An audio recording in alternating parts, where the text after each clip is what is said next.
শ্রোতামণ্ডলী, সাথে আছি আমি আহসান হাবিব পেয়ার। দেখেছেন আগে আরও কয়েকবার। ছোট্ট একটি পরিবার, এত ছোট বয়স যে কথা বলতে পারে না ঠিক মতে, কিন্তু কোরআন তেলাওয়াত করলে প্রাণটা জুড়িয়ে যায়। আশা করব বিশ্বভুবন জুড়ে এদের মতোই নতুন নতুন প্রজন্ম সৃষ্টি হবে। আপনার প্রচেষ্টায় আপনার সন্তান একদিন অনেক বড় হতে পারবে। এই ছোট্ট বাচ্চাগুলোই একদিন কোরআনে হাফেজা হয়ে যায়, আর ওদের দোয়াই আল্লাহ পাক রব্বুল আলামিন সরাসরি শুনতে পায়। যাদের কণ্ঠে গান বাজনা বেজে না উঠে, সরাসরি আল্লাহর সুর বেজে উঠে, কোরআনের সুর বেজে উঠে। সুপ্রিয় শ্রোতা মণ্ডলী, প্রশ্ন করবে এখন ওনাকে কিছু শোনানোর জন্য।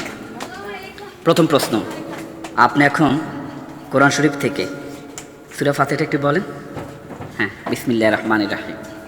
বিসমিল্লাহির রহমানির রহিম। বিসমিল্লাহির রহমানির রহিম। আলহামদুলিল্লাহ